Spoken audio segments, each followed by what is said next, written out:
নোয়াখালীর বন্যার্তদের মাঝে মির্জাগঞ্জ উপজেলা স্টুডেন্টস ফোরামের উপহার। উজান থেকে নেমে আসা পানির ঢল এবং তীব্র বৃষ্টিতে সম্প্রতি বৃহত্তর নোয়াখালী অঞ্চল সহ আশেপাশের প্রায় 12টি জেলায় আকস্মিক বন্যা দেখা দেয়। পানিবন্দী হয়ে পড়েন লাখো মানুষ। পানিবন্দী এসব মানুষকে উদ্ধার এবং তাদের জন্য খাবার সরবরাহ করতে সরকারের পাশাপাশি এগিয়ে আসে বিভিন্ন রাজনৈতিক দল এবং সামাজিক সংগঠন। অনেকে ব্যক্তি উদ্যোগেও বন্যার্ত মানুষের পাশে দাঁড়িয়েছেন। এরই অংশ হিসেবে ঢাকাস্থ মির্জাগঞ্জ উপজেলা স্টুডেন্টস ফোরামের সদস্যরাও বন্যা কবলিত মানুষের হাতে তাদের পক্ষ থেকে শুভেচ্ছা উপহার পৌঁছে দিয়েছে। শনিবার 31 আগস্ট সংগঠনের উপদেষ্টা, সাবেক এবং বর্তমান নেতৃবৃন্দ এই উপহার সবার ঘরে ঘরে পৌঁছে দেন। সংগঠনের উপদেষ্টা, সাবেক নেতৃবৃন্দ, সদস্যদের পাশাপাশি পরিচিত জন এবং শুভাকাঙ্ক্ষীদের সহযোগিতা নিয়ে নোয়াখালী জেলার কয়েকশো বন্যার্ত মানুষের হাতে চাল, ডাল, আলু, তেল, বিশুদ্ধ পানি সহ একাধিক পণ্যের প্যাকেজ বিতরণ করা হয়। যারা সহযোগিতায় এগিয়ে এসেছেন তাদের প্রতি কৃতজ্ঞতা জানিয়ে বর্তমান কমিটির সভাপতি এবং সাধারণ সম্পাদক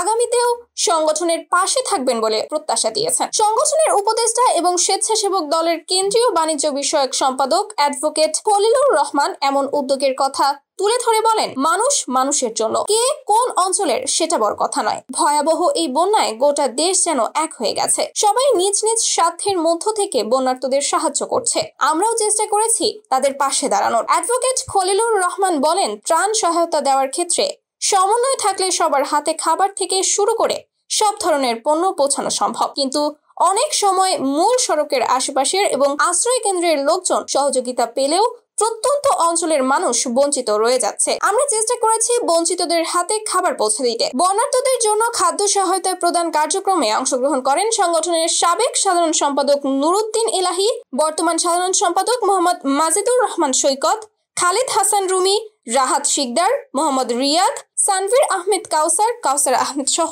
অনেক নেতৃবৃন্দ।